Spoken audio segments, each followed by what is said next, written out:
යාළුවනේ ඔයාලා අද මේ සම්බන්ධ වෙන්නේ මන්දිගේ සැරිසරන්න YouTube channel එකෙන් ගෙන තවත් අලුත් වීඩියෝ එකක් එක්ක. අද වීඩියෝ එකෙන් කතා කරන්නේ ශ්‍රී ලංකා දකුණු වෙරළ තීරයේ සුන්දරම තැනක් වන දෙවුන්දර වරාය පිළිබඳව. දෙවුන්දර වරාය වටේ රවුමක් යන ගමන් අපි ඒ ගැන කතා කරමු. ඔයාලා තාමත් මගේ YouTube channel එක subscribe කරලා නැත්නම් subscribe කරන්න කියලා ආදරේ මතක් කරනවා. ඉතින් අපි දෙවුන්දර වරාය වටේ රවුමක් යන ගමන් අපි ඒ ගැන කතා කරමු. අපි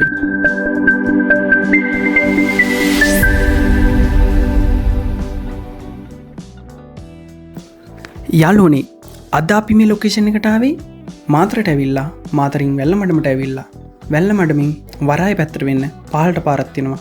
ඒ පාර දිගේ තමයි අපි මේ ලොකේෂන් එකට ආවේ.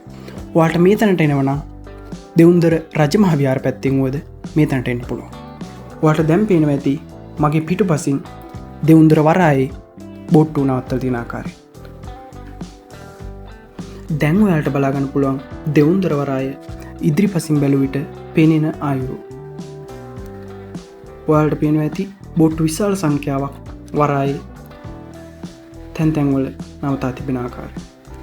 ඉතින් ඒ වගේම මම මෙතන පුජ්‍යලයන්ගෙන් විමසා බැලුව විට ඔවුන් කිව්වේ නම් මීට වඩා බෝට්ටු සංඛ්‍යාවක් මේ තැන තියෙනවා කියලා.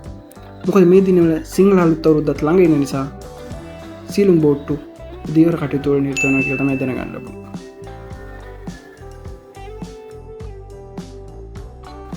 මේ තියෙන්නේ නවීකරණය කරන ලද අලුත්ම බෝට්ටුවක්. අපි මේ තැන ඉඳලා ටිකක් ඉස්සරහට එද්දී අපි දැක්කා සාමාන්‍ය පරිදි දීවර කටයුතු වල යෙදෙන පුජ්‍යලයන් කීප දෙනෙක්. දැන් ඔයාලට මේ බලා ගන්න පුළුවන් මේ දීවර කටයුතු වල නිරත සියලුම බෝට්ටු වරාය තුලට ඇතුළත් කරන ස්ථානය. ඔයාලට අවසට මේ තැනට આવොත් ලස්සන view එකක් බලා ගන්න පුළුවන්.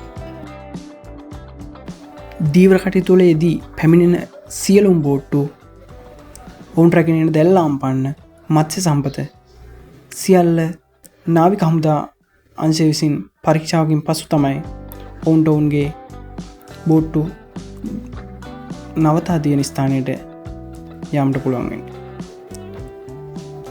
ඔයාලට දැන් මේක බලා ගන්න පුළුවන් නාවික හමුදා අංශය විසින්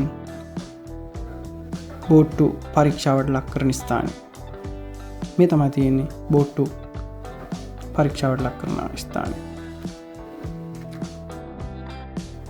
අද ගෙනාපු පුංචි වීඩියෝ එකෙන් සමුගන්න ගමන් මේ වගේ තවත් අලුත් වීඩියෝ බලන්න මන්දිගේ සැරිසරන්න YouTube channel එක subscribe කරලා තියාගන්න. ඒ වගේම මගේ අලුත් වීඩියෝ එකක් දාපු ගමන් notification එකක් ගෙන ගන්න bell icon එක click කරලා තියාගන්න. Goodbye.